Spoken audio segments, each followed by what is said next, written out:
sekalian, ada teman-teman yang tidak hadir. Kenapa?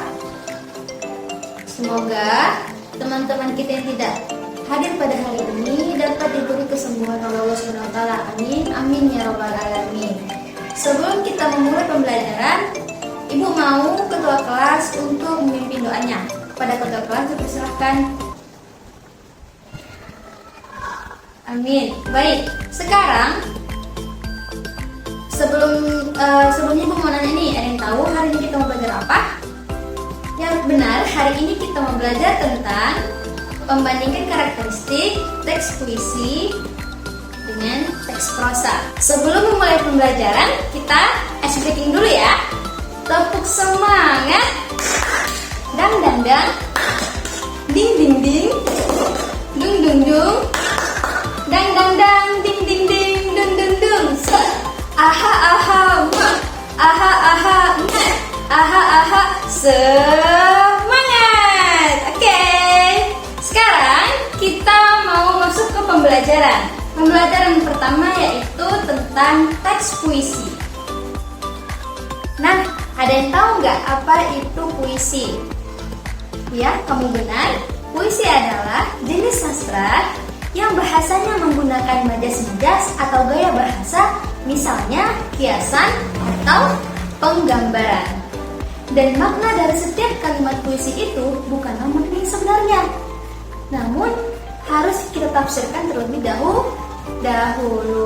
Pintar. Dan kemudian kata-kata dalam puisi itu harus kita pilih, nak, dan harus ditata dengan cermat untuk membangun kesadaran orang-orang yang menggunakan puisinya. Melalui apa? Bisa melalui bunyi, bisa melalui irama, dan juga melalui makna itu sendiri. Berdasarkan bentuknya, puisi terbagi dua. Yang pertama yaitu puisi lama, yang kedua puisi baru. Yang pertama, puisi lama memiliki karakteristik yang bersifat anonim. Apa sih maksud anonim di sini? Nah, anonim di sini itu maksudnya tidak diketahui nama pengarangnya. Terkait dengan jumlah bait, baris, suku kata maupun rima itu disampaikan dari mulut ke mulut dalam masyarakat. Contoh puisi lama itu apa, Ibu? Ada syair dan juga pantun. Betul. Nah, untuk yang kedua yaitu puisi baru. Puisi baru ini adalah jenis puisi yang tidak terikat oleh aturan tertentu, seperti jumlah kata, suku kata, bait, ritme, ataupun baris dalam penulisannya. Atau bisa kita sebut dengan puisi modern. Paham sampai sini anak-anak? Oke, sekarang kita lanjut ke prosa. Kita mempelajari karakteristik prosa. Oke. Nah, ada yang tahu apa itu prosa? Oke. Prosa adalah karya sastra yang berbentuk cerita dan tidak mengandung rima. Prosa ini cenderung menggunakan bahasa sehari-hari dan tidak terlalu banyak menggunakan majas seperti puisi. Dan jenis prosa ini dapat digunakan untuk memaparkan fakta atau ide. Makanya prosa ini bisa digunakan di dalam novel, surat kabar, majalah, ensiklopedia, surat, dan media yang lain. Nah, untuk prosa sendiri itu terbagi dua berdasarkan eranya. Yang pertama ada prosa lama, yang kedua ada prosa baru. Prosa lama merupakan prosa bahasa Indonesia yang belum terpengaruhi budaya Barat. Karakteristik dalam prosa lama ini yaitu seperti cerita kisah sentris yang dapat menghibur masyarakat, dan bahasa yang digunakan itu bukan bahasa yang dipatahkan, melainkan lebih ke bahasa daerah. Contohnya seperti hikayat, sejarah, dan juga dongeng. Nah, untuk yang kedua yaitu prosa baru. Prosa baru merupakan prosa yang ditulis dari bebas tanpa aturan yang membelenggunya. Contoh prosa baru pada saat ini itu seperti roman, novel, kritik, riwayat, resensi, dan juga esai.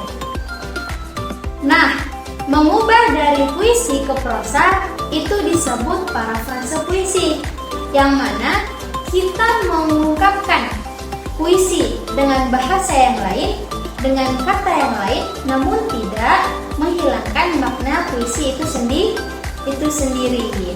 Dan ada nggak sih langkah-langkah untuk memparafrase puisi? Itu pastinya ada. Yang pertama, kita harus membaca puisi dengan cermat. Yang kedua, kita harus memperhatikan kata-kata yang sulit yang terdapat dalam puisi tersebut. Dan yang ketiga, kita mengungkapkan isi dari puisi tersebut dengan kata-kata yang sulit yang telah kita dapatkan tadi. Paham anak-anak sampai sini semua? Oke, kalau sekiranya ibu kasih tugas kepada anak-anak untuk mengubah dari teks puisi menjadi teks prosa, apakah bisa?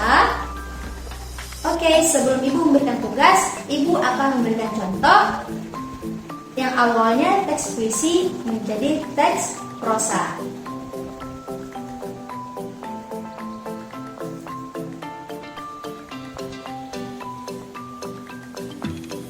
Nah, udah dapat semua kertas-kertas yang udah ibu bagikan? Udah dapat dua kertas, yang pertama itu teks puisi, yang kedua teks puisi yang sudah diubah ke bentuk prosa. Oke, ibu akan bacakan. Mohon disimak ya anak-anak. Tuhan telah menegurmu.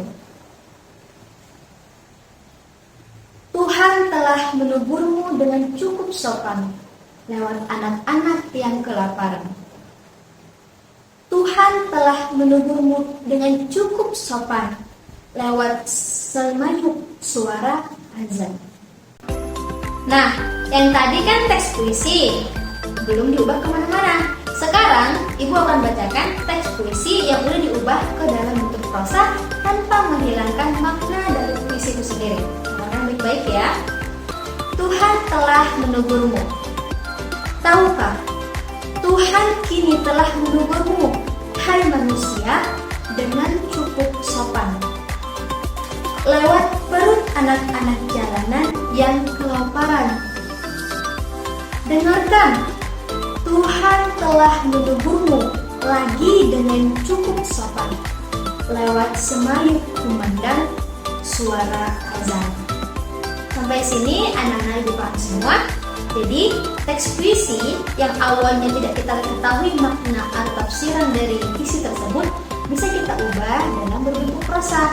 Dan ketika kita telah mengubah teks puisi menjadi teks prosa, kita dapat lebih mudah memahaminya, kepada siapa puisi itu dituju dan apa makna dari puisi tersebut. Oke anak-anak, paham semua sampai sini? Kalau ibu kasih tugas bisa dikerjakan. Oke, ibu akan memberikan tugasnya ya. Nah, sampai di sini udah pada paham apa itu teks puisi dan juga teks prosa? Kalau misalnya udah paham, ada yang bisa menyimpulkan apa itu karakteristik dari teks puisi dan teks prosa. Oke, ibu yang akan menyimpulkan ya, didengarkan dengan baik-baik.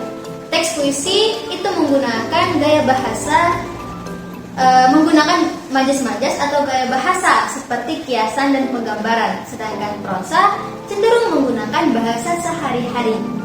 Puisi itu terbagi menjadi dua, yaitu puisi baru dan juga puisi lama. Kalau puisi baru itu yang ketika kita menulisnya itu tidak terikat oleh aturan tertentu. Kita bebas menggunakan lirik bagaimana, kita bebas juga menggunakan suku kata yang bagaimana, ritme dan juga barisnya. Sedangkan puisi lama yaitu puisi yang menggunakan bahasa, ritme dan juga baris yang sudah diatur, dan biasanya itu seperti syair dan juga pantun. Sedangkan prosa itu juga terbagi dua. Yang pertama ada prosa baru, yang kedua prosa lama.